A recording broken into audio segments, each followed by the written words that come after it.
혹시 주변에 이런 분 보신 적 있으신가요? 나이가 들수록 오히려 더 밝아지는 분.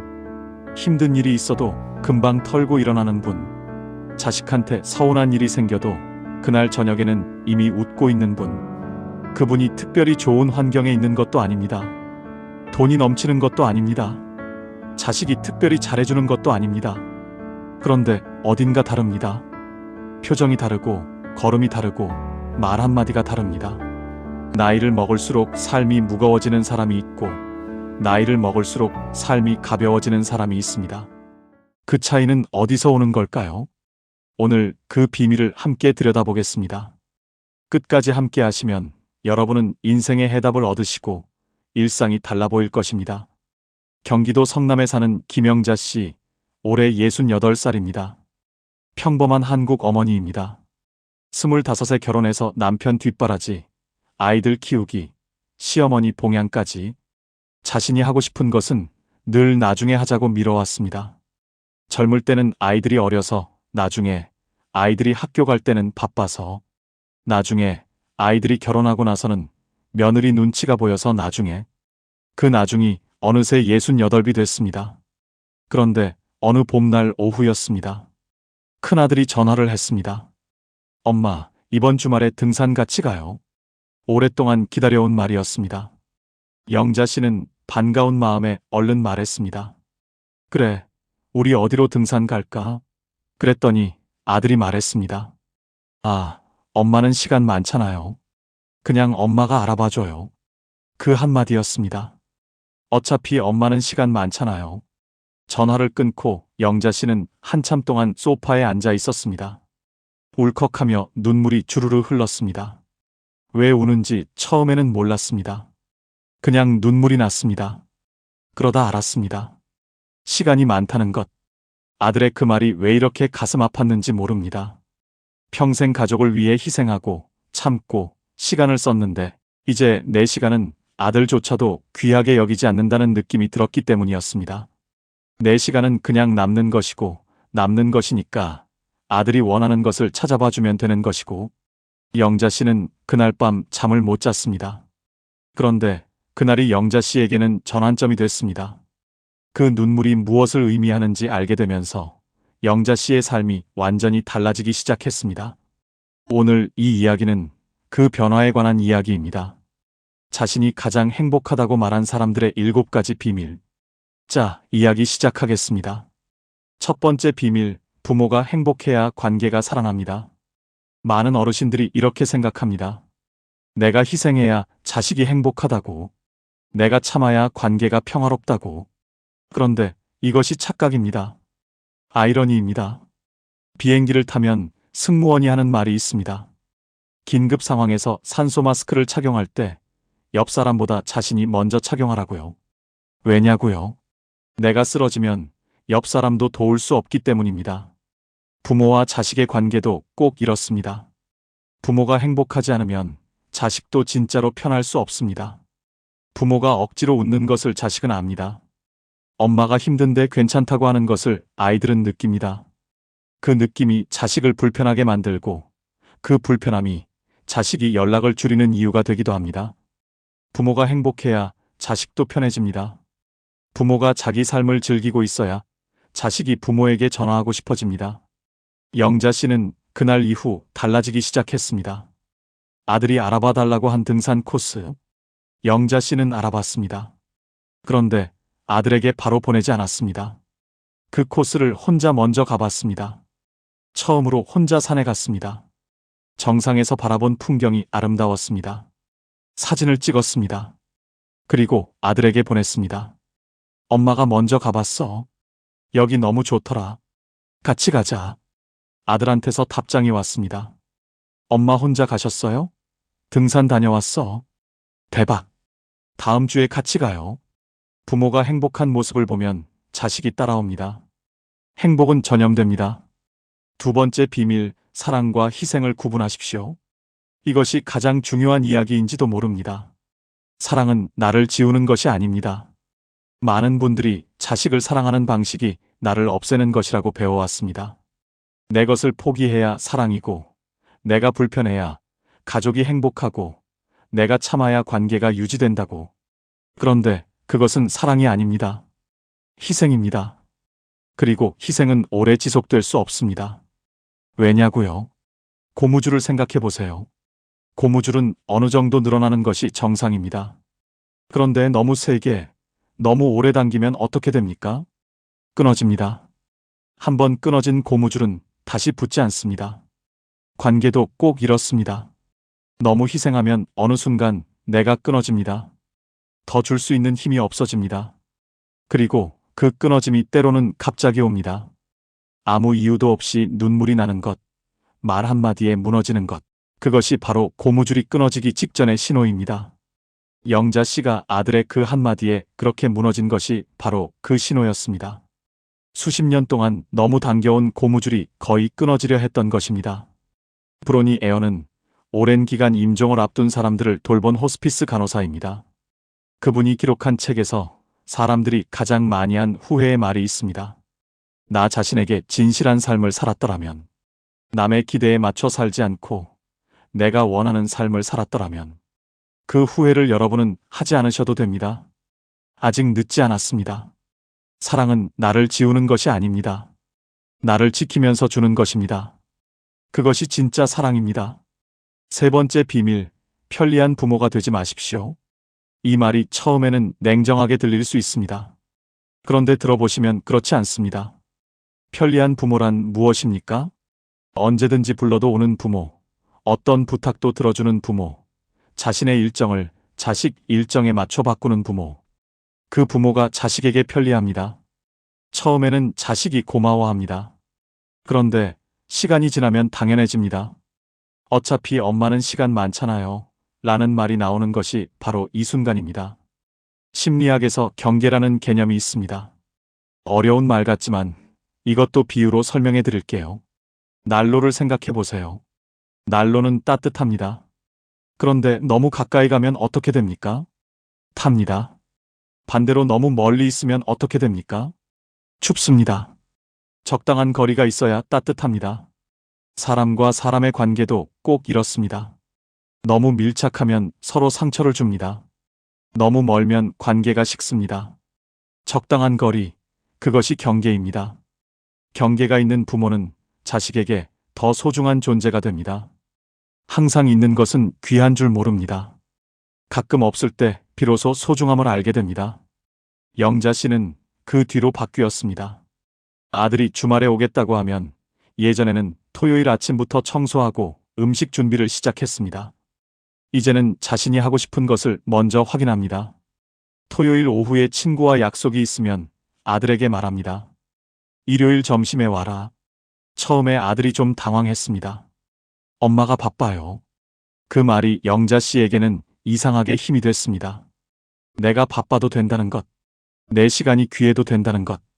네 번째 비밀, 관계를 살리는 거리두기입니다. 거리두기는 관계를 지키는 기술입니다. 이 말이 차갑게 들리십니까? 그렇지 않습니다. 관계의 질을 높이는 것은 함께 보내는 시간의 양이 아니라 관계의 깊이라는 것을, 얕은 관계를 많이 가진 것보다 깊은 관계 하나가 건강과 행복에 훨씬 더 강력한 영향을 미친다는 것을. 그런데 관계를 깊게 하려면 어떻게 해야 합니까? 거리가 필요합니다. 너무 붙어 있으면 서로가 보이지 않습니다. 조금 떨어져서 바라봐야 상대가 보입니다. 상대가 보여야 그리워집니다. 그리워야 관계가 살아납니다. 경기도 여주에 사는 72살의 김순덕 어르신이 있습니다. 이분은 며느리와 사이가 좋지 않았습니다. 너무 자주 찾아가서 문제였습니다. 매주 일요일에 아들 집에 갔습니다. 처음에는 아들이 반겼습니다. 그런데 반년이 지나자 며느리가 조용히 힘들다고 했습니다. 순덕 씨는 충격을 받았습니다. 나쁜 마음이 전혀 없었는데 너무 자주 갔던 것이 문제였습니다.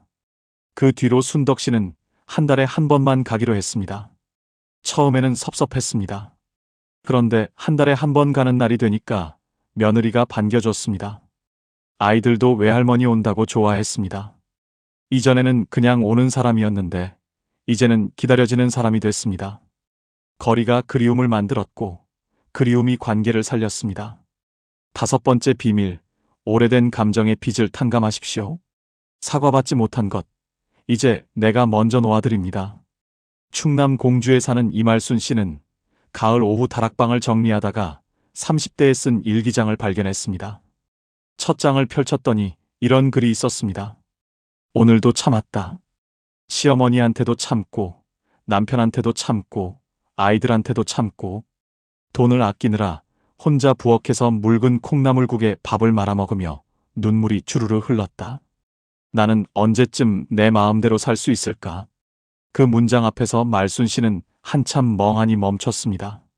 40년 전 자신의 글씨였습니다.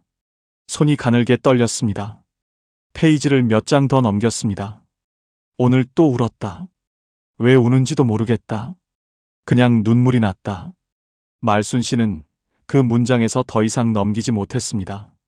일기장을 무릎 위에 올려놓고 다락방 작은 창문 밖을 바라봤습니다. 가을 하늘이 높고 파랬습니다. 그리고 이런 생각이 들었습니다. 나는 이걸 왜 이렇게 오래 들고 살았을까? 일기장만이 아니었습니다. 그 안에 담긴 억울했던 기억들, 참았던 말들, 끝내 못다한 이야기들. 다락방 상자 깊숙이 넣어두고 살았지만 사실은 한 번도 내려놓은 적이 없었습니다. 몸은 이른이 됐는데 마음은 그 30대의 무게를 여전히 들고 있었습니다. 서울대학교 심리학과 연구에 따르면 오래된 분노와 억울함을 반추하는 습관은 수면의 질을 낮추고 혈압을 높이며 면역 기능을 저하시킨다고 합니다. 용서는 도덕적 선택이 아닙니다. 내 몸을 살리는 선택입니다. 말순 씨는 그날 일기장을 버릴 것 봉투에 넣었습니다. 처음으로 손에서 떠나보내는 그 순간 이상하게 눈물이 났습니다. 슬픔의 눈물이 아니었습니다. 뭔가를 오래 들고 있다가 내려놓을 때 나오는 그런 눈물이었습니다. 6번째 비밀, 작은 것에서 기쁨을 찾습니다. 크고 특별한 것이 아니라 오늘 이 순간 이미 행복이 있습니다. 영자 씨가 달라지기 시작하면서 한 가지 습관이 생겼습니다. 매일 저녁 잠들기 전에 오늘 좋았던 것 3가지를 적는 것이었습니다. 처음에는 쓸 것이 없을 것 같았습니다. 그런데 막상 찾아보니 있었습니다. 오늘 아침 커피가 맛있었다. 오후에 창가에 햇볕이 들었다. 저녁에 좋아하는 드라마를 봤다. 별것 아닌 것들이었습니다. 그런데 그것들을 공책에 쓰다 보니 하루가 생각보다 좋은 것들로 가득 차 있었다는 것을 알게 됐습니다. 그냥 못 보고 지나쳤을 뿐이었습니다. 이 이야기 속에 담긴 심리학적 설명을 해드릴게요. 인간의 뇌는 기본적으로 나쁜 것에 더 민감하게 반응하도록 설계되어 있습니다. 이것을 부정편향이라고 합니다. 좋은 일 10가지와 나쁜 일 1가지가 있으면 뇌는 나쁜 일 하나를 훨씬 더 크게 기억합니다. 위험을 피하기 위한 본능입니다. 그런데 이 본능 때문에 우리는 좋은 것들을 지나치고 나쁜 것들에만 집중하게 됩니다. 감사일기는 이 뇌의 습관을 바꾸는 훈련입니다. 매일 좋은 것을 찾는 연습을 하면 뇌가 점점 좋은 것을 먼저 보도록 바뀝니다. 안경 렌즈를 바꾸는 것처럼 세상을 보는 눈이 달라집니다. 7번째 비밀, 돈은 나의 행복을 위해 씁니다. 전남 나주에 사는 75세 오정임 어르신이 있습니다. 이분은 평생을 절약하며 살았습니다. 자식들 대학 학비, 결혼 비용, 집 마련 보태는 것까지. 자신은 한 번도 비싼 것을 사본 적이 없었습니다. 옷 한 벌도 세일 때 샀고 외식은 생일에만 했습니다. 그렇게 모은 돈이 통장에 꽤 됐습니다. 그런데 어느 날 검진에서 의사가 말했습니다. 어르신, 지금부터는 스트레스를 줄이시고 좋아하는 것을 하셔야 해요. 심장이 많이 지쳐 있어요. 집에 돌아오는 차 안에서 이분은 문득 이런 생각이 들었습니다. 이 돈 이제 어디에 쓰지? 평생 모아왔는데, 평생 아껴왔는데. 그런데 정작 내가 쓸 기회가 없었던 것입니다. 자식들은 이미 다 자랐고, 남편은 먼저 갔고, 남은 것은 통장의 숫자였습니다. 그 순간 이분은 처음으로 자신에게 화가 났습니다. 왜 나한테는 아꼈을까? 왜 내가 원하는 것은 나중으로 미뤘을까? 그 나중이 이제 없다면 어쩌나? 뒤늦은 깨달음이었습니다. 그 깨달음이 너무 무거웠습니다. 그날 이후 오정임 어르신은 달라졌습니다.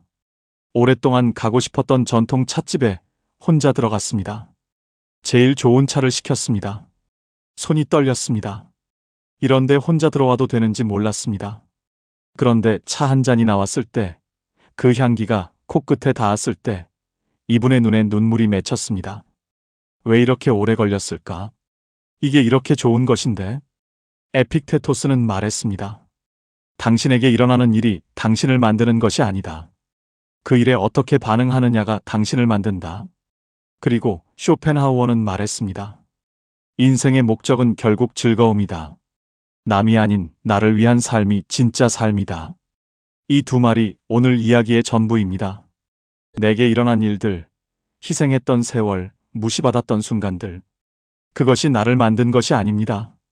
이제부터 내가 어떻게 살기로 선택하느냐가 나를 만듭니다. 그리고 그 삶의 목적은 즐거움입니다. 남을 위한 즐거움이 아니라 나를 위한 즐거움. 그것이 진짜 삶입니다. 영자 씨 이야기로 돌아가겠습니다. 그 봄날 전화를 끊고 소파에 앉아 울었던 영자 씨가 지금은 달라졌습니다. 매주 화요일 오전에 동네 수채화 모임에 나갑니다. 젊을 때부터 그림을 배우고 싶었는데 항상 나중에 하자고 미뤘습니다. 이제 합니다. 한 달에 한 번 가는 아들 집 방문은 영자 씨가 원할 때 갑니다. 아들이 와달라고 해도 그날 다른 일정이 있으면 다른 날을 잡습니다. 처음에 아들이 어색해했습니다. 엄마가 왜 이렇게 됐지 하는 표정이었습니다. 그런데 2달이 지나자 달라졌습니다. 아들이 먼저 전화합니다. 엄마, 요즘 어때요? 이번 주 시간 있어요. 영자 씨는 웃으면서 말합니다. 왜, 보고 싶어? 아들이 말합니다. 네, 보고 싶어요. 부모가 행복해야 자식이 찾아옵니다. 부모가 자기 삶을 살아야 자식이 그 삶이 궁금해집니다. 이제는 자식의 엄마가 아니라 내 인생의 주인으로 살아갑니다. 그 한 문장이 영자 씨의 새로운 시작이었습니다. 자, 지금까지 60세, 70세 이후 인생이 가벼워졌다고, 가장 행복하다고 말하는 사람들의 7가지 비밀을 함께 살펴봤습니다. 핵심을 정리해 드리겠습니다. 첫째, 부모가 행복해야 관계가 살아납니다. 내 행복이 이기적인 것이 아닙니다. 관계를 살리는 가장 강력한 방법입니다. 둘째, 사랑은 나를 지우는 것이 아닙니다. 나를 지키면서 주는 것이 진짜 사랑입니다. 셋째, 편리한 부모가 되지 마십시오. 경계가 있어야 소중해집니다. 넷째, 거리두기는 관계를 지키는 기술입니다. 적당한 거리가 그리움을 만들고 그리움이 관계를 살립니다. 다섯째, 오래된 감정의 짐을 내려놓으십시오. 그것은 상대를 위한 것이 아니라 나를 위한 것입니다. 여섯째, 작은 것에서 기쁨을 찾으십시오. 이미 행복은 지금 이 자리에 있습니다. 일곱째, 나중으로 미루지 마십시오. 이 돈, 이 시간, 이 기회를 지금 나를 위해 쓰십시오. 이번 주 한 가지만 실천해 보십시오. 오랫동안 하고 싶었는데 나중에 미뤄온 것 하나를 오늘 시작해 보십시오. 아무리 작아도 됩니다. 찻집에 혼자 들어가는 것도 좋고, 꽃집에서 화분 하나를 사는 것도 좋고, 오래전에 가보고 싶었던 곳에 혼자 가보는 것도 좋습니다. 그 하나가 시작입니다. 오늘 이 이야기가 마음에 닿으셨다면 댓글로 한마디 남겨주세요. 지금 사시는 지역과 함께 오늘 가장 마음에 닿은 한 가지를 써주십시오. 혹은 나도 이런 경험이 있다. 나도 그 말 한마디에 무너진 적이 있다. 그 이야기를 나눠주십시오. 여러분의 소중한 댓글 한 줄이 지금 노년을 힘들게 사시는 누군가에게 가장 현실적인 위로와 응원이 됩니다. 오늘도 끝까지 함께 해주셔서 진심으로 감사드립니다. 황금노후는 여러분의 행복을 위해 평생 응원하겠습니다. 지금까지 황금노후였습니다. 한평생 가족을 위해 살았는데 나이가 들고 보니 가족과 함께 있어도 문득 외로워 눈물이 주르르 흐릅니다.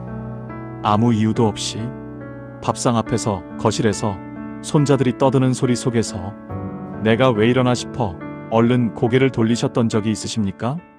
그게 이상한 것이 아닙니다. 함께 있다고 행복한 것이 아니기 때문입니다. 진짜 나로 살지 못할 때 사람은 사람들 속에서 가장 외롭습니다. 통계청 국민 삶의 질 보고서에 따르면 삶에 만족한다고 답한 노년층은 단 29.9%에 불과했습니다. 가족과 함께 살면서도 행복하지 않은 분들이 그 안에 얼마나 많이 계신지 모릅니다. 그런데 오늘 한 가지 놀라운 이야기를 드리려 합니다. 혼자 산다는 것이 외롭고 쓸쓸한 것이 아니라 어쩌면 인생에서 처음으로 진짜 나로 살 수 있는 시간이라는 것. 105세까지 사신 김형석 철학자 선생님이 이런 말씀을 남기셨습니다. 나는 70세가 넘어서야 처음으로 진짜 자유로워졌습니다. 비로소 나 자신으로 살기 시작했으니까요. 혼자 사는 노년이 더 축복인 진짜 이유 5가지. 끝까지 보시면 여러분의 인생관이 바뀔 것입니다. 자, 지금 시작하겠습니다. 경북 안동에 사는 이금순 씨, 올해 73살입니다. 이분의 이야기가 오늘 이 시간의 시작입니다. 남편이 세상을 떠난 것은 68살 때였습니다. 갑작스러운 이별이었습니다. 장례를 치르고 나서 텅 빈 집에 혼자 앉아있던 첫날 밤, 금순 씨는 이 집에서 혼자 어떻게 살아야 하나 막막했습니다. 아들이 달려왔습니다. 엄마, 우리 집으로 오세요. 며느리도 환영한다고 했습니다. 손자들도 할머니 온다고 좋아했습니다. 그래서 금순 씨는 짐을 쌌습니다. 그리고 아들 집으로 들어갔습니다. 처음 한 달은 괜찮았습니다. 손자들이 재롱을 부리고 밥상에 사람이 있고 집안에 소리가 있었습니다. 그런데 2달째부터 조금씩 달라졌습니다. 며느리는 착했습니다. 잘해주는 아들이었습니다. 그런데 이상하게 집안에서 금순 씨는 점점 작아지고 있었습니다. 아침에 일찍 일어나도 며느리 눈치에 부엌에 들어가기가 망설여졌습니다. 냉장고를 열 때도 화장실 순서를 맞출 때도 손자들 훈육 방식이 내 생각과 달라도 아무 말 못하고 속으로만 삼켰습니다. 명절에는 며느리 친정 식구들이 왔습니다. 금순 씨는 그날 자기 방에 일찍 들어갔습니다. 아들 집인데 내 방에 들어가 문을 닫고 혼자 누웠습니다. 창밖으로 웃음소리가 들렸습니다. 그때 금순 씨 눈에서 눈물이 흘렀습니다. 외로워서가 아니었습니다. 내가 여기 있으면 안 되는 사람인 것 같아서였습니다. 그렇게 3년이 흘렀습니다. 3년 동안 금순 씨는 착한 엄마였고 조용한 시어머니였고 말 없는 할머니였습니다. 그런데 정작 금순 씨 자신은 없었습니다. 그러던 어느 봄날이었습니다. 동네 마트 앞에서 동갑내기 친구 박순이를 오랜만에 만났습니다. 그런데 이상했습니다. 순이가 너무 밝았습니다. 얼굴이 환했습니다. 전에 알던 그 조심스럽고 수척하던 모습이 아니었습니다. 눈이 반짝였고 걸음걸이도 가벼웠습니다. 금순 씨가 물었습니다. 야, 너 무슨 좋은 일 있어? 왜 이렇게 얼굴이 좋아? 순이가 웃으면서 말했습니다. 나 혼자 살거든. 금순 씨는 순이의 이야기를 들었습니다. 처음엔 무섭고 적적했는데 지금은 아침마다 혼자 커피 한 잔 마시는 것이 세상에서 제일 행복하다고 했습니다. 자고 싶을 때 자고, 먹고 싶은 건 먹고, 보고 싶은 TV 보고, 아무도 눈치 볼 사람이 없다고 했습니다. 아들이 가끔 오면 그렇게 반가울 수가 없다고 했습니다. 멀리서 보니까 더 예뻐 보인다고 같이 살 때는 몰랐는데 혼자 살고 나서야 아들이 얼마나 소중한지 알겠다고 했습니다. 금순 씨는 그날 집으로 돌아오면서 내내 순이 얼굴이 떠올랐습니다. 저 사람이 원래 저렇게 밝은 사람이었나? 저 얼굴이 진짜 순이 얼굴이구나. 그날 밤 금순 씨는 오래 생각했습니다. 그리고 결심했습니다. 나도 한번 살아봐야겠다. 진짜 내 방식으로. 아들에게 말했습니다. 아들은 말렸습니다. 혼자 있다가 쓰러지면 어떡하냐고. 금순 씨는 짧게 말했습니다. 나 괜찮아. 걱정 말고. 그리고 작은 아파트를 구했습니다. 이사 오던 날 저녁 짐도 다 풀지 못한 채 바닥에 앉아서 금순 씨는 혼자 웃었습니다. 이상한 기분이었습니다. 아무것도 없는데 이상하게 다 있는 것 같은 기분. 그로부터 1년이 지났습니다. 지금 금순 씨는 매일 아침 7시에 일어납니다. 혼자 밥을 짓고, 혼자 먹고, 혼자 설거지를 합니다. 오후에는 동네 복지관에서 노래 교실을 다닙니다. 젊을 때부터 노래를 좋아했는데 살면서 한 번도 배워본 적이 없었습니다. 지금은 반에서 목소리가 제일 크다고 합니다. 아들이 일주일에 한 번 옵니다. 오는 날이면 금순 씨는 아들이 좋아하는 된장찌개를 끓입니다. 아들이 문을 열고 들어오면서 말합니다. 엄마, 얼굴이 왜 이렇게 좋아? 금순 씨는 웃으면서 말합니다. 나 요즘 잘 살거든. 그 말이 거짓말이 아닙니다. 진심입니다. 박순이를 마트 앞에서 만났던 그날, 금순 씨가 본 것은 친구의 얼굴이 아니었습니다. 자기가 앞으로 살 수 있는 삶이었습니다. 그리고 지금 금순 씨는 그 삶을 살고 있습니다. 자, 그렇다면 혼자 사는 노년이 왜 더 축복인지 이제 5가지 이유를 하나씩 말씀드리겠습니다. 첫 번째 이유입니다. 내 리듬으로 산다는 것. 그것이 얼마나 큰 자유인지 해보지 않은 사람은 모릅니다. 경남 통영에 사는 최봉남 씨, 올해 72살입니다. 이분은 45년을 남편의 리듬에 맞춰 살았습니다. 남편이 일찍 일어나는 사람이어서 새벽 5시에 일어나 밥을 지었습니다. 봉남 씨는 아침형 인간이 아니었습니다. 그냥 그렇게 살았습니다. 남편이 술만 마시고 들어오면 화를 내고 고집을 부렸습니다. 힘들었지만 그냥 참고 살았습니다.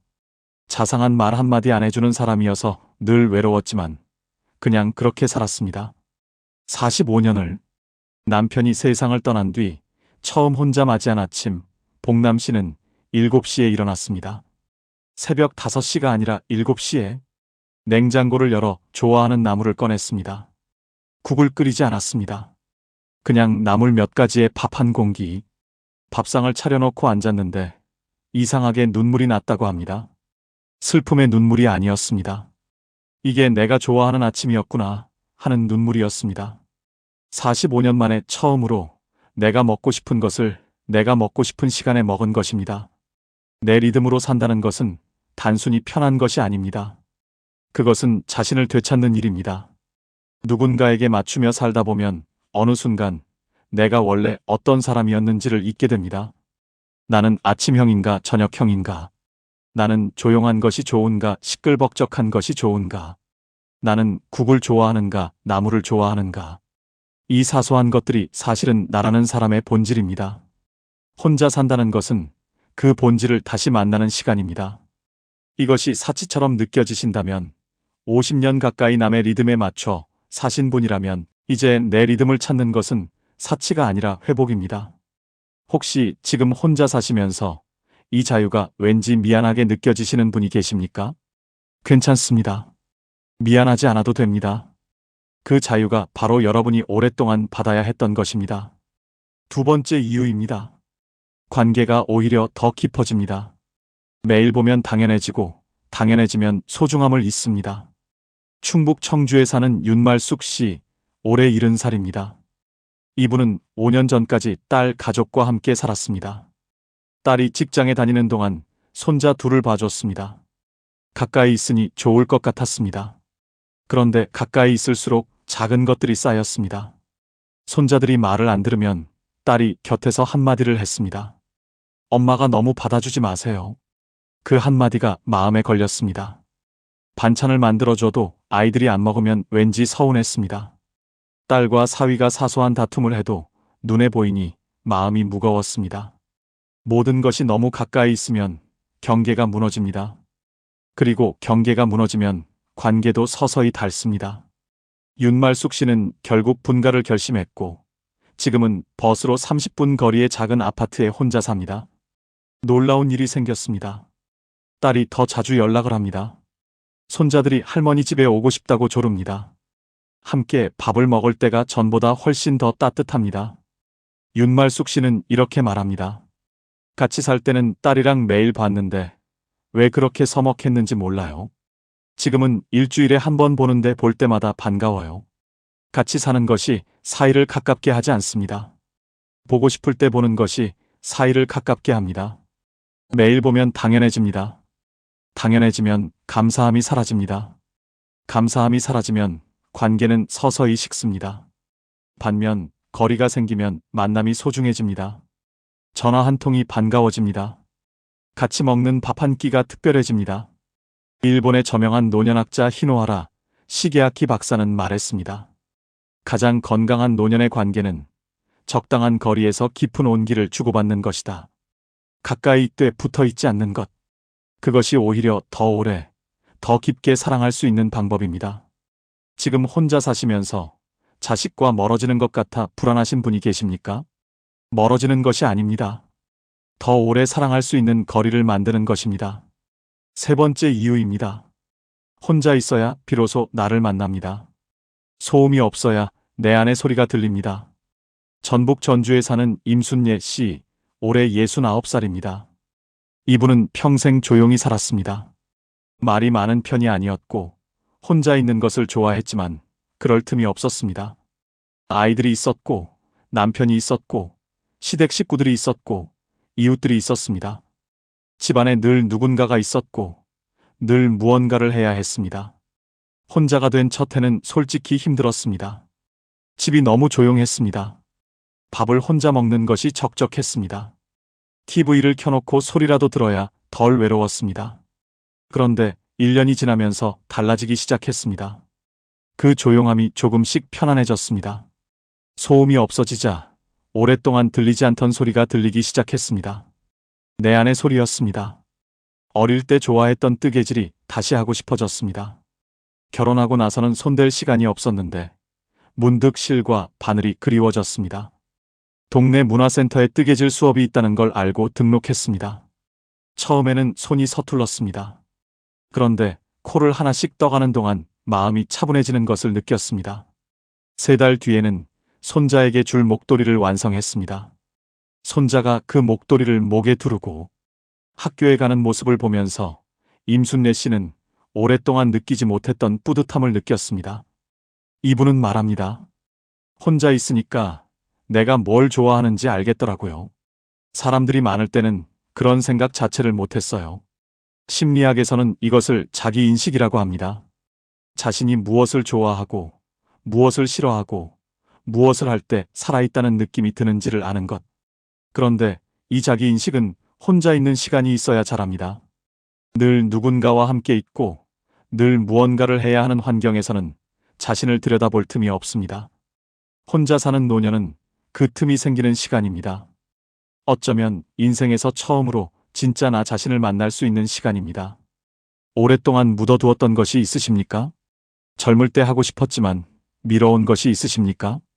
조용한 지금 이 시간이 그것을 꺼낼 수 있는 가장 좋은 때입니다. 네 번째 이유입니다. 건강을 내가 주도할 수 있습니다. 몸의 주인이 다시 나 자신이 됩니다. 강원도 강릉에 사는 박옥희 씨, 올해 74살입니다. 이분은 자녀 집에서 함께 살던 시절 건강관리를 제대로 못했습니다. 아이들이 늦게 자는 집이어서 덩달아 늦게 잤습니다. 손자들 입맛에 맞춰 요리하다 보니 짜고 단 음식을 같이 먹게 됐습니다. 며느리가 출퇴근을 해야 해서 아침에 손자 등교 준비를 도왔고 그러다 보니 아침 운동을 나갈 시간이 없었습니다. 몸이 알아서 맞춰지는 것 같았지만 사실은 서서히 무너지고 있었습니다. 허리가 더 자주 아팠고 혈압이 오르내렸고 잠을 자도 개운하지 않았습니다.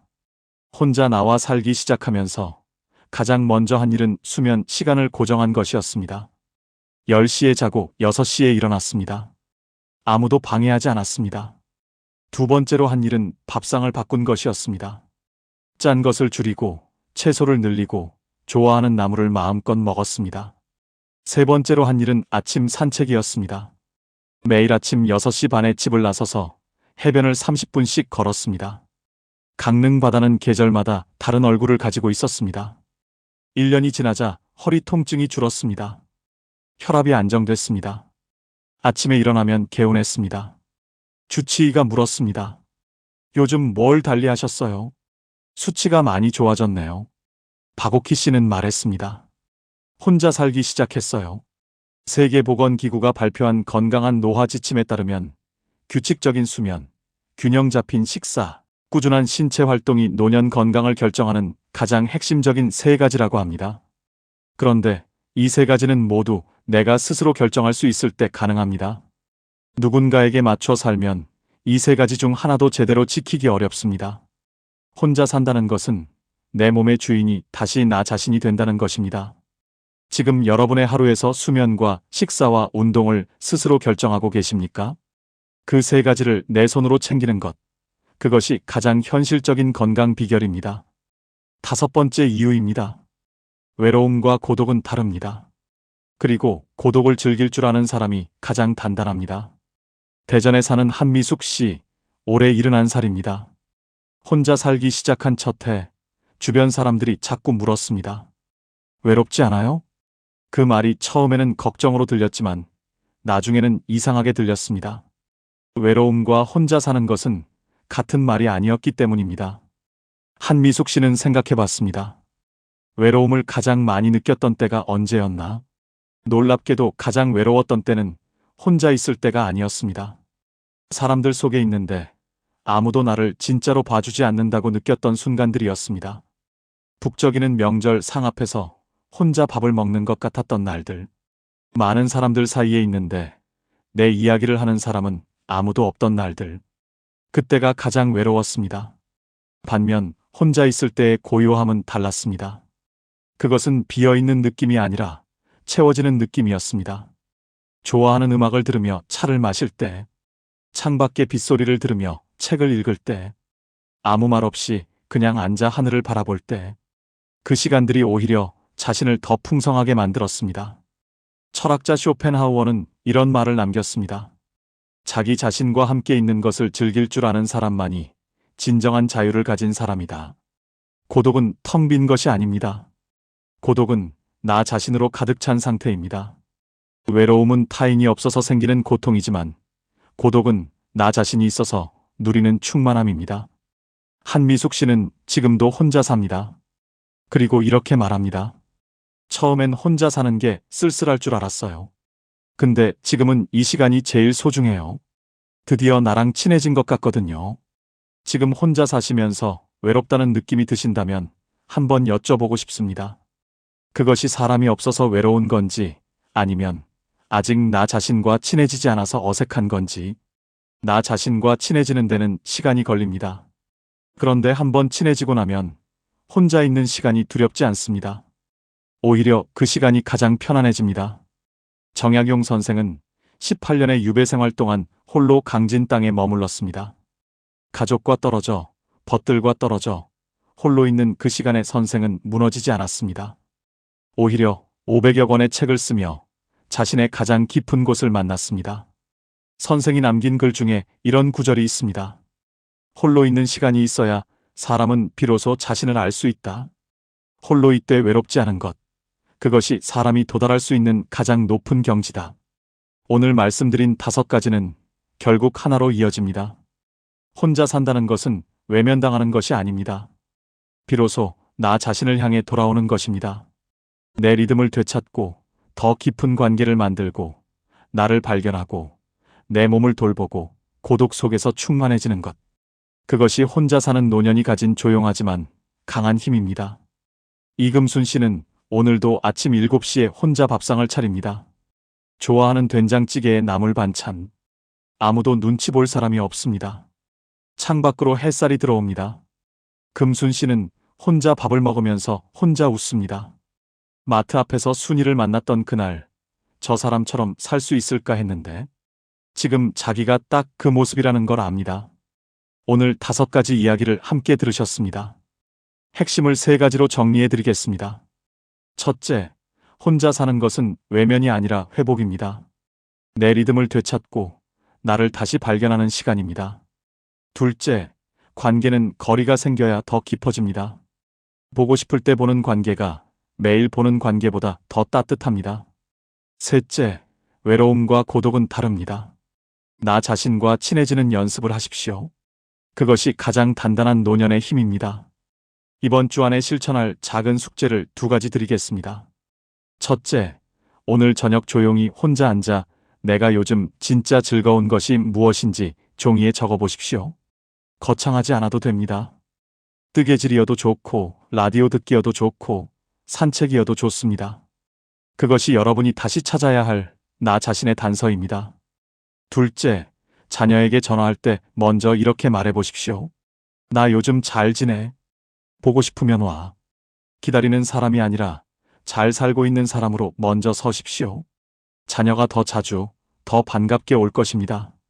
오늘 이야기가 마음에 닿으셨다면 지금 사시는 지역과 함께 댓글로 한마디 남겨주세요. 혼자 사는 분들의 이야기가 또 다른 누군가에게 가장 현실적인 용기가 됩니다. 구독과 좋아요도 부탁드립니다. 여러분, 살면서 혼자가 된다는 것이 두렵지 않으셨습니까? 처음 혼자 밥을 차렸을 때, 처음 혼자 명절을 보냈을 때, 처음 아무도 없는 집으로 돌아왔을 때, 그 낯섦과 쓸쓸함을 견뎌오신 것만으로도 이미 대단하신 겁니다. 아무도 알아주지 않아도 그 하루하루를 버텨오신 그 마음이 얼마나 단단하고 귀한지 모릅니다. 그런데 오늘 이 영상을 끝까지 보신 여러분께 한 가지 말씀드리고 싶습니다. 혼자 산다는 것이 끝이 아닙니다. 오히려 진짜 나로 사는 삶의 시작입니다. 최복남 씨는 45년 만에 처음으로 자신이 먹고 싶은 아침밥을 먹었습니다. 임순례 씨는 50년 만에 처음으로 뜨개질 바늘을 다시 잡았습니다. 박옥희 씨는 강릉 바닷바람을 맞으며 매일 아침 걷습니다. 한미숙 씨는 드디어 자기 자신과 친해졌다고 말합니다. 그리고 이금순 씨는 오늘도 혼자 밥상 앞에서 웃고 있습니다. 그분들이 찾아낸 행복은 누가 가져다 준 것이 아니었습니다. 혼자 있는 그 시간 속에서 스스로 찾아낸 것이었습니다. 오늘만큼은 조용히 스스로에게 말해보세요. 나는 혼자이지만 외롭지 않다. 나는 지금 나를 위해 살고 있다. 그 말이 아직 어색하게 느껴지신다면 괜찮습니다. 매일 조금씩 친해지면 됩니다. 자기 자신과 친해지는데 늦은 나이는 없습니다. 오늘 저녁 창밖의 노을을 혼자 바라보는 것, 좋아하는 음악을 틀어놓고 차 한 잔을 천천히 마시는 것, 아무것도 하지 않고 그냥 조용히 앉아 있는 것. 그 작은 순간들이 쌓여 여러분만의 단단하고 따뜻한 삶이 됩니다. 여러분, 살면서 이렇게 많이 참고, 이렇게 많이 맞춰주고, 이렇게 오래 뒤로 물러서며 사셨습니다. 그 세월이 얼마나 깊고 무거운 사랑이었는지 모릅니다. 이제는 그 사랑을 자기 자신에게도 주셔도 됩니다. 혼자이기에 가능한 삶이 있습니다. 혼자이기에 더 깊어지는 하루가 있습니다. 여러분은 지금 그 삶을 살고 계십니다. 부끄러워하지 마세요. 당당하게 나를 위해 오늘 하루도 잘 살아가셔도 됩니다. 여러분의 내일은 오늘보다 반드시 더 따뜻하고 빛날 것입니다. 지금까지 황금노후였습니다. 여러분, 오늘 아침에 눈 뜨자마자 어떤 생각이 드셨나요? 아이고, 오늘은 뭐 하지? 또 하루가 지겹네 하며 한숨부터 나오셨나요? 아니면 오늘도 내 마음대로 신나는 하루 보내야지 하며 환하게 웃으며 하루를 시작하셨나요? 같은 아침이지만 누군가는 무겁게, 누군가는 가볍게 하루를 엽니다. 도대체 무엇이 노년의 팔자를 가를까요? 강남의 빌딩 한 채? 자식이 벤처기업 사장이면 뭐합니까? 바쁘다고 1년에 한 번 얼굴 보기도 힘듭니다. 그건 허울 좋은 껍데기지요. 수백억 수천억 자산가여도 병원에 누워 아무것도 못하면 그게 무슨 소용입니까? 오늘 제가 드릴 말씀은 70, 80이 되어도 당당하게 매일을 소풍처럼 즐겁게 사는 진짜 상팔자들의 비밀 8가지를 알아보고자 합니다. 내 팔자는 왜 이래?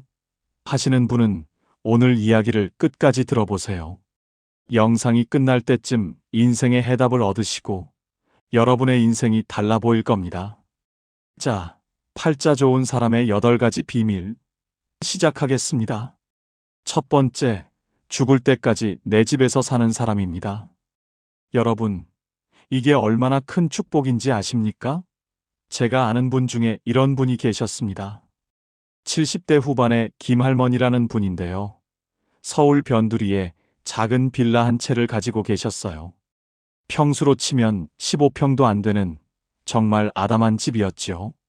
엘리베이터도 없는 3층이었고 벽지는 오래돼서 살짝 누렇게 변해 있었습니다. 그런데 이 할머니를 볼 때마다 느끼는 게 있었어요. 이분은 항상 표정이 편안했습니다. 자식들이 요양병원 가시라고 몇 번이나 권유했대요. 어머니, 이제 혼자 계시기 힘드시잖아요. 우리가 좋은 데 알아볼게요. 그런데 할머니는 단호하게 거절하셨답니다. 아니다. 내가 죽더라도 이 집에서 죽을 거다. 이게 비록 작고 낡았어도 여기가 내 집이다. 왜 그랬을까요? 이유는 간단합니다. 내 집에 있으면 아침에 일어나서 화장실 갈 때 누구 눈치 안 봐도 됩니다. 밤 10시에 배고파서 라면 끓여 먹어도 미안하지 않습니다. TV 볼륨을 조금 크게 틀어도 친구가 갑자기 찾아와도 아무 문제가 없어요. 그런데 자식 집에 가면 어떻습니까? 며느리 눈치, 손주 눈치, 사위 눈치 숨 쉬는 것조차 조심스러워집니다. 요양병원은 또 어떻고요?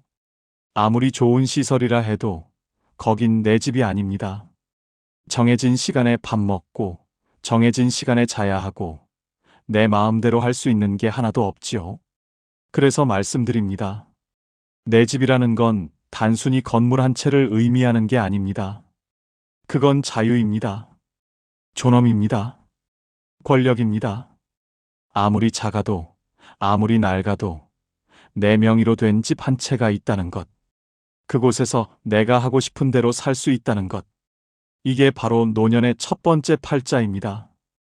혹시 여러분 중에 자식한테 집을 넘겨주신 분 계십니까? 아니면 집을 팔아서 돈을 자식한테 주신 분? 그렇다면 한번 생각해 보세요. 지금 여러분은 어디에 살고 계십니까?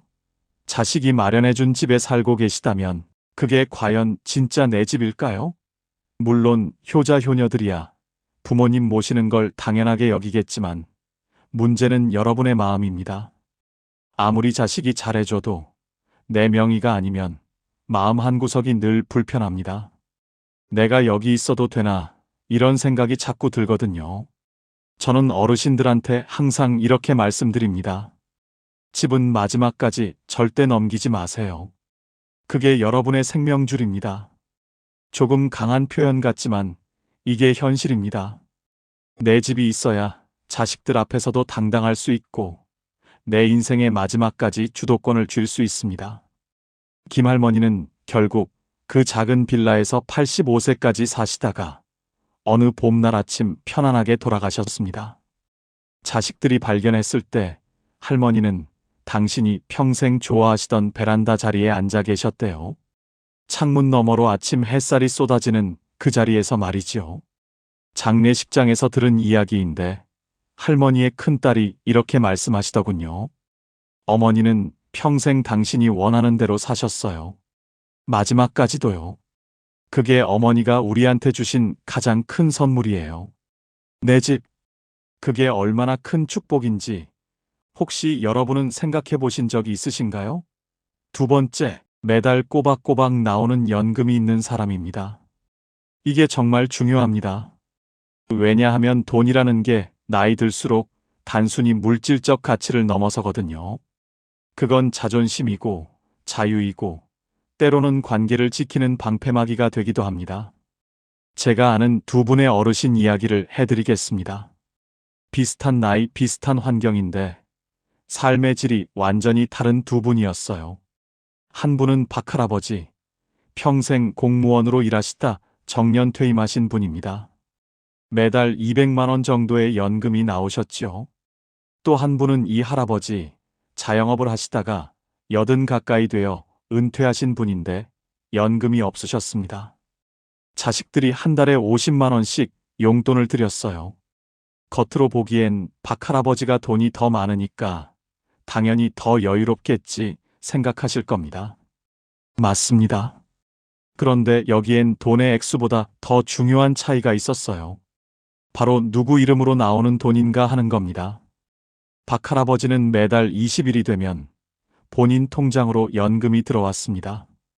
아무한테도 손 벌릴 필요 없이 그냥 국가에서 정확히는 당신이 평생 일한 대가로 자동으로 입금되는 돈이었지요.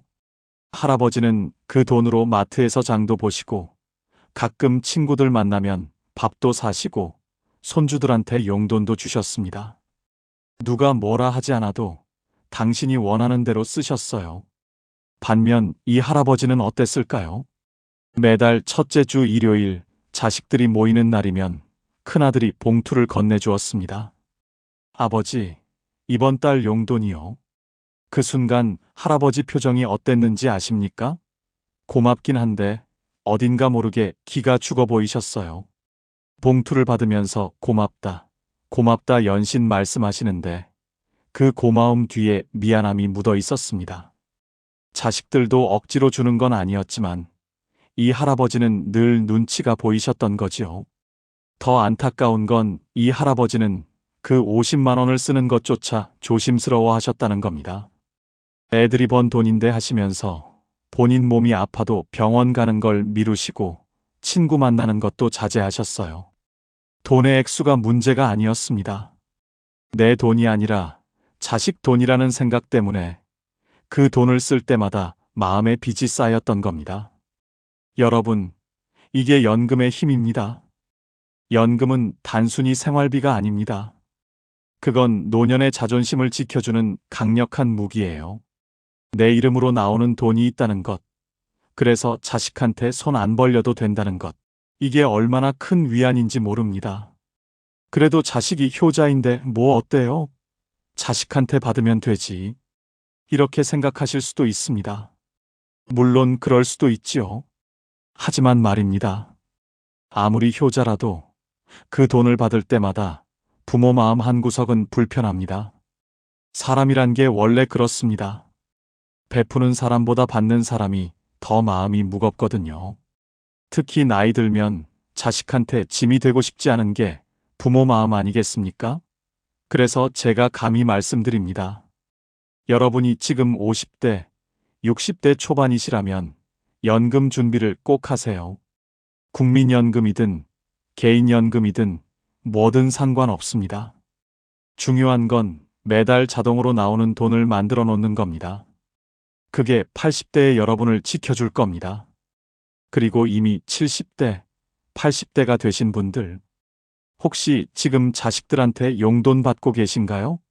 그렇다면 자식들한테 너무 미안해하지 마세요. 여러분이 그 자식들 키우느라 얼마나 고생하셨습니까?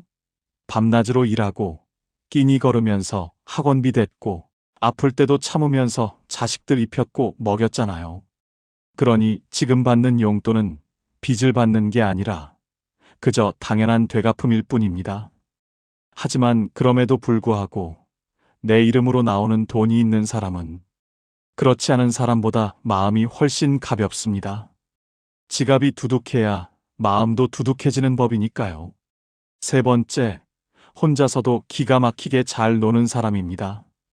혹시 여러분 주변에 이런 분 안 계십니까? 자식들은 멀리 살고 배우자도 없고 친구들도 이제 다들 몸이 불편해서 자주 못 만나는데 그런데도 이상하게 심심해하지 않고 매일 뭔가 재미있게 사는 사람 말이에요. 제가 동네에서 만난 최할머니가 딱 그랬습니다. 올해 76세이신데 혼자 사세요. 남편은 10년 전에 돌아가셨고 자식들은 하나는 미국, 하나는 부산에 살아서 1년에 명절 때나 볼까 말까 합니다. 그런데 이 할머니를 보면 외롭다는 느낌이 전혀 안 들어요. 오히려 늘 바빠 보이고 얼굴에 생기가 돌았어요. 어느 날 제가 궁금해서 물어봤습니다. 할머니, 혼자 사시는데 심심하지 않으세요? 그랬더니 할머니가 웃으시면서 이렇게 대답하셨어요. 심심할 틈이 어딨어? 아침에 일어나면 베란다 화분 물 주고 그 다음에 유튜브로 요가 하나 따라하고 점심 먹고 나면 피아노 연습하고 저녁엔 드라마 보다가 책 읽다가 자면 하루가 금방 가더라고. 저는 그 말을 듣고 깜짝 놀랐습니다. 76세에 유튜브로 요가를 배우고 피아노를 독학으로 연습하신다니요. 할머니는 이어서 말씀하셨어요. 처음엔 나도 남편 없고 나이 드니까 외로웠어. 그런데 자꾸 사람들 찾아다니고 전화하고 그러다 보니까 나만 힘들더라고. 다들 바쁘고 또 나이 들면 각자 사정이 있잖아. 그래서 생각했지. 차라리 혼자 즐길 수 있는 걸 찾자. 그게 답이었어. 여러분, 이게 정말 중요한 이야기입니다. 나이 들면 외로움이 찾아옵니다. 이건 누구도 피할 수 없는 현실이에요. 자식들은 자식들 인생이 있고, 친구들도 각자 사정이 있고, 배우자마저 먼저 가버리면 정말 혼자가 됩니다. 그런데 여기서 두 부류로 나뉩니다. 한 부류는 끊임없이 외부에서 즐거움을 구하는 사람들입니다. 자식한테 전화하고, 나 심심하다 하고 친구들한테 매일 연락하고. 그런데 이게 문제가 뭐냐면 상대방이 내 기대만큼 반응해주지 않으면 실망하고 서운해지거든요. 내가 이렇게 외로운데 자식들은 왜 안 오나, 친구는 왜 연락 안 하나 하면서 마음에 상처만 쌓이게 됩니다. 또 한 부류는 혼자서도 즐거움을 만들어내는 사람들입니다. 최할머니처럼 말이지요. 이런 분들은 타인에게 행복을 구걸하지 않습니다. 본인이 스스로 즐거움의 원천이 되는 거예요. 텃밭 가꾸기, 그림 그리기, 악기 배우기, 독서, 글쓰기, 유튜브 보기, 뭐든 상관없습니다. 중요한 건 그 시간이 온전히 내 것이고 내가 주도하는 시간이라는 점입니다. 철학자 쇼펜하우어가 이런 말을 했습니다. 홀로 있을 수 있는 사람만이 자유롭다. 나이 들어 진짜 자유로운 사람은 누구한테 기대지 않아도 되는 사람입니다. 물론 사람은 사회적 동물이니까 완전히 혼자 살 수는 없지요. 하지만 적어도 혼자 있는 시간이 고통이 아니라 축복이 되어야 노년이 편안합니다. 여러분, 혹시 지금 혼자 있는 게 두렵지는 않으신가요? 자식들이 안 오면 불안하고, 친구가 연락 안 하면 서운하고, TV만 켜놓고 하루 종일 멍하니 시간 보내고 계시진 않으신가요? 그렇다면 지금부터라도 찾아보세요. 내가 정말 좋아하는 게 뭔지, 시간 가는 줄 모르고 빠져드는 게 뭔지. 그게 바로 여러분의 노년을 지켜줄 무기가 될 겁니다. 혼자서도 기가 막히게 잘 노는 사람. 그런 사람은 외롭지 않습니다. 아니, 정확히 말하면 고독을 즐길 줄 압니다. 고독과 외로움은 다릅니다. 외로움은 고통이지만 고독은 선물이거든요. 네 번째, 돈 걱정 없이 두 다리 뻗고 잠드는 사람입니다. 여기서 오해하지 말아야 할 게 있습니다. 제가 말하는 건 수십억 자산가가 되라는 게 아니에요. 그저 분수에 맞게 쓸 돈이 준비되어 있으면 된다는 겁니다. 강 할아버지라는 분이 계셨습니다. 평생 중소기업에서 일하시다 은퇴하셨는데 재산이라고 해봐야 작은 아파트 한 채와 예금 몇 천만 원이 전부였어요. 자식들한테 물려줄 만한 큰 돈도 없고 해외여행 다닐 여유도 없었습니다. 하지만 이 할아버지는 늘 마음이 편안해 보이셨어요. 제가 어느 날 여쭤봤습니다. 할아버지, 노후 준비 잘하신 것 같아요. 그랬더니 할아버지가 이렇게 말씀하셨습니다. 잘하긴. 나 별로 가진 거 없어. 그냥 내일 먹을 쌀 걱정 안 하고 아프면 병원 갈 돈 있고 가끔 손주들 용돈 줄 수 있으면 그걸로 됐지 뭐. 욕심 안 내면 사는 게 별로 안 힘들더라고. 여러분, 이게 핵심입니다. 노후에 필요한 돈은 생각보다 많지 않습니다. 물론 병원비, 생활비, 여가비 이런 것들이 필요하긴 하지만 가장 중요한 건 마음의 안정이에요. 내일 당장 쌀이 떨어질까봐 조마조마하지 않고 갑자기 아파도 병원 갈 돈이 있다는 확신. 이게 노년의 평화를 만듭니다. 반대로 돈은 많은데 불안한 사람들도 있습니다. 제가 아는 한 할머니는 자식들한테 이미 재산을 다 물려주셨어요. 내가 죽으면 너희가 상속세 내느라 힘들까봐 하시면서 미리 증여하신 거지요. 그런데 문제가 뭐였는지 아십니까? 정작 본인 수중엔 돈이 별로 없게 된 겁니다. 자식들이 효자고 효녀니까 생활비는 대주지만 그래도 할머니는 늘 불안하셨어요. 내가 오래 살면 애들한테 짐이 되는 거 아닐까? 이런 걱정에 밤잠을 설치셨다고 합니다. 여기서 우리가 배울 교훈이 있습니다. 자식한테 재산을 물려주는 건 좋은데 본인 몫은 반드시 남겨놔야 한다는 겁니다. 죽는 날까지 본인이 쓸 돈은 본인이 직접 쥐고 있어야 해요. 그래야 자식들 앞에서도 당당하고 갑자기 목돈이 필요해도 누구한테 손 안 벌립니다. 돈이라는 건 이상합니다. 있으면 있는 대로 없으면 없는 대로 사는 게 인생인데 막상 노년이 되면 돈이 단순한 물질이 아니라 심리적 안전망이 되거든요.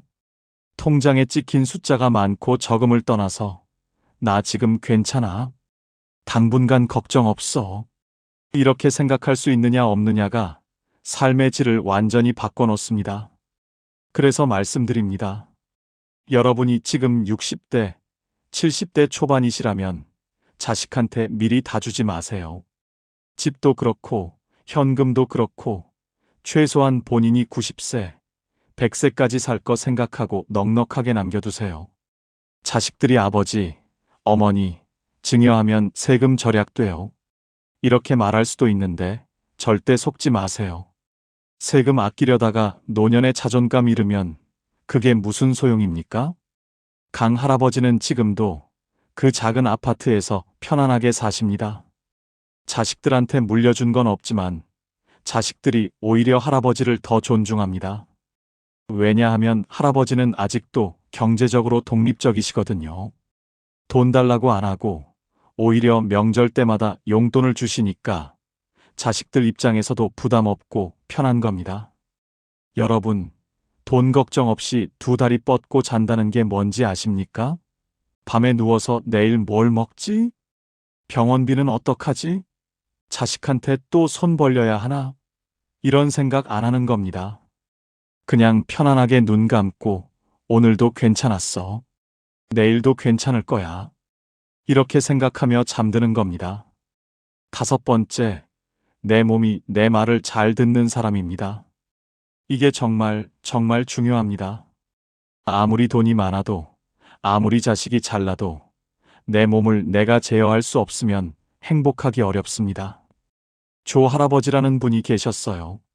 젊었을 때 사업을 크게 하셔서 재산이 꽤 많으셨습니다.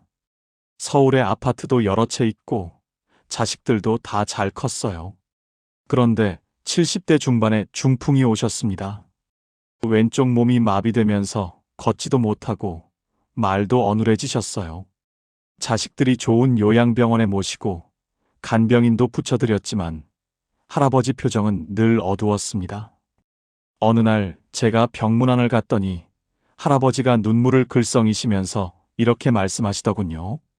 말이 잘 안 나오셔서 한참을 애쓰셨는데 간신히 이렇게 말씀하셨습니다.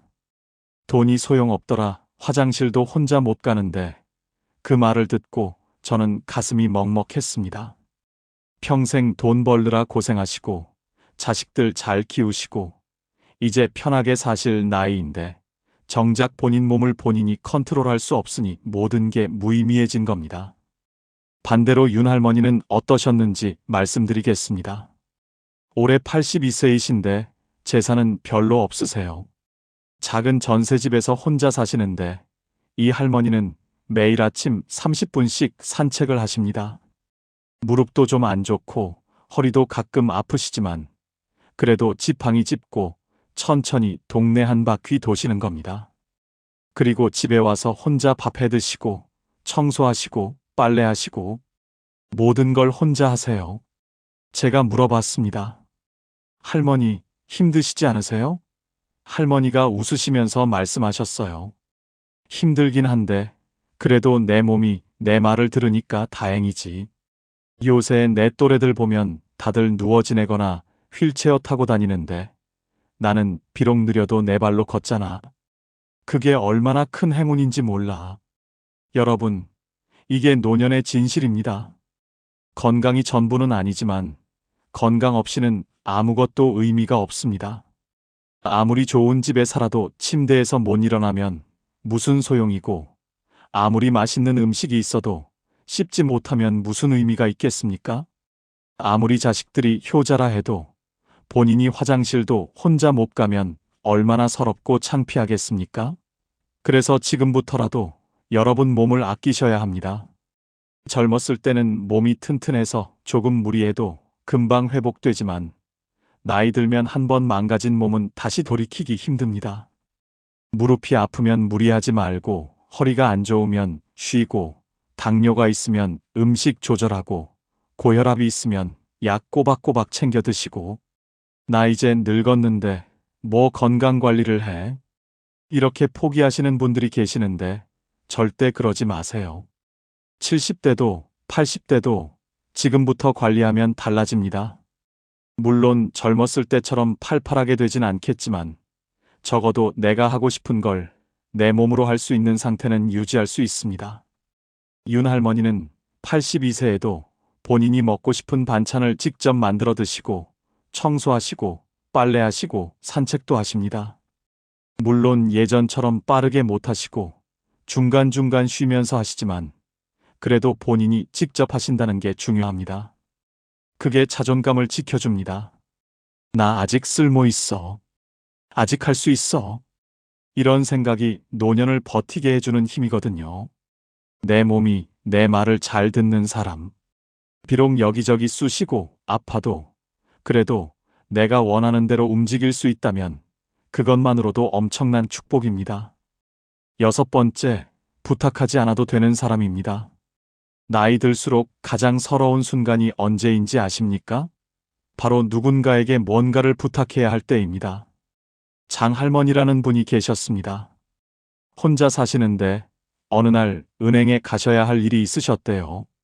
요새는 은행도 다 인터넷으로 하고 ATM 기계로 하라고 하는데 할머니는 그런 거 잘 모르시거든요.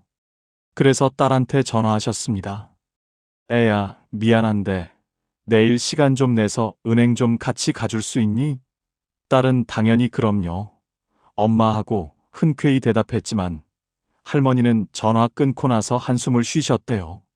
애도 바쁜데 자꾸 이런 거 부탁하면 귀찮아 하겠지. 여러분, 이게 노년의 현실입니다. 나이 들면 혼자 하기 어려운 일들이 생깁니다. 스마트폰 사용법도 어렵고, 인터넷 뱅킹도 어렵고, 관공서 서류 작성하는 것도 복잡하고, 그럴 때마다 자식이나 지인에게 부탁해야 하는데, 그게 입이 안 떨어지는 겁니다. 자존심도 상하고, 미안하기도 하고, 또 거절당할까봐 두렵기도 하고. 그런데 말입니다. 어떤 분들은 부탁을 거의 안 합니다. 왜냐하면 미리미리 준비를 해놨거든요. 예를 들어 요즘 시대에 맞춰서 스마트폰 사용법을 조금씩이라도 배워놓은 분들, 인터넷 뱅킹을 천천히라도 혼자 할 수 있는 분들, 혹은 동사무소 가서 서류 작성할 때 직원한테 물어보면서라도 혼자 처리할 수 있는 분들, 이런 분들은 자식들한테 연락하는 빈도가 훨씬 적습니다. 나이 들었는데 무슨 스마트폰을 배워 하시는 분들 계시는데 천만의 말씀입니다. 지금이라도 배우세요. 완벽하게 못해도 됩니다. 그냥 기본적인 것만이라도 하시면 됩니다.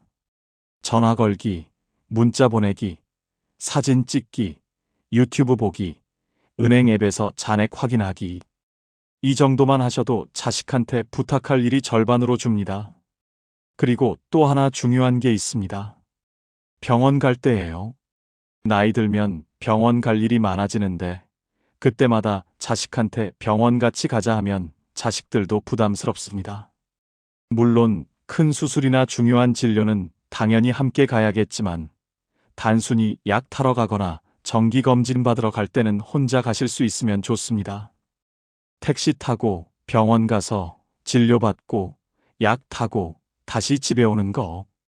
이게 가능하면 자식들도 훨씬 마음 편하고 본인도 당당합니다.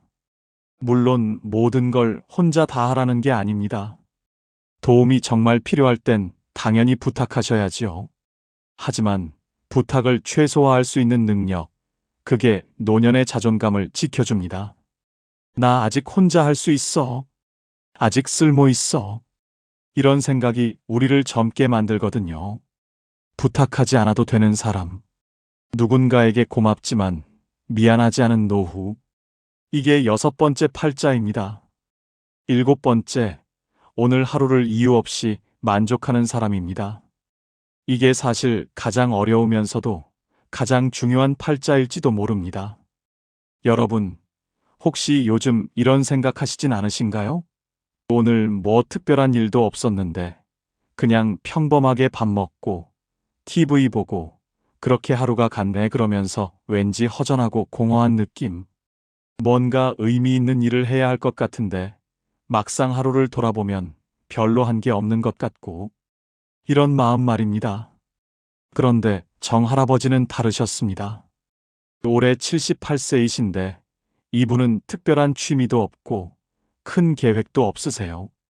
그냥 아침에 일어나서 세수하고, 아침 먹고, 동네 한 바퀴 걷고, 점심 먹고, 낮잠 자고, 저녁 먹고, TV 보다가 책 조금 읽고 주무세요. 매일 똑같은 일상입니다. 제가 물어봤습니다. 할아버지, 매일 똑같은데 심심하지 않으세요? 할아버지가 웃으시면서 이렇게 대답하셨어요. 심심하긴. 근데 있잖아. 나 이 나이까지 살면서 깨달은 게 하나 있어. 특별한 일이 없다는 게 얼마나 큰 행운인지. 아프지 않고, 배고프지 않고, 추위에 떨지 않고, 그냥 평범하게 하루를 보낼 수 있다는 게 사실은 기적이더라고. 여러분, 이게 정말 중요한 깨달음입니다. 우리는 평생을 뭔가 특별한 것을 추구하며 살아왔습니다. 더 좋은 직장, 더 큰 집, 더 많은 돈, 자식들의 성공. 늘 무언가를 향해 달려왔죠. 그런데 나이 들면 이제 더 이상 추구할 게 별로 없어집니다. 직장도 은퇴했고, 집도 정해졌고, 자식들도 다 컸고, 그러니까 갑자기 허전해지는 겁니다. 이제 뭘 하며 살지? 하지만 정할아버지는 다른 관점을 가지고 계셨습니다. 뭘 하며 사나가 아니라 살아있다는 것 자체에 감사하신 거예요. 아침에 눈 떠서 따뜻한 물로 세수할 수 있고, 밥을 씹어 먹을 수 있고, 동네를 걸을 수 있고, 햇볕을 쬐을 수 있고, 밤에 편안하게 잠들 수 있는 것. 이게 다 특별한 일이라고 생각하신 겁니다. 조선시대 학자 정양용 선생이 이런 말씀을 하셨습니다. 평범한 하루가 쌓여 비범한 인생이 된다. 매일 특별한 일이 있어야 행복한 게 아니라 평범한 하루를 감사히 받아들일 수 있는 마음이 진짜 행복이라는 뜻이겠지요. 그래서 말씀드립니다. 여러분, 오늘 하루 특별한 일 없으셨나요? 그럼 그게 오히려 감사한 일입니다. 큰 사고 없었고, 큰 병 걸리지 않았고, 자식들한테 나쁜 소식 없었고, 그냥 조용히 하루가 지나갔다면 그게 바로 축복입니다. 기대가 크지 않으니까 실망도 적고, 욕심이 적으니까 마음이 가볍고, 그렇게 살다 보면 늙을수록 더 편안해집니다. 과거에 그때 내가 이렇게 했으면 저 사람은 좋겠다. 나는 왜 이 모양인가 이런 생각들 이제 내려놓으세요.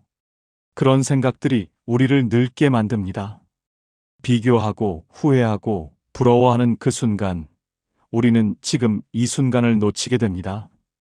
그리고 지금 이 순간이 사실은 가장 소중한 건데 말이죠. 오늘 하루를 이유 없이 만족하는 사람.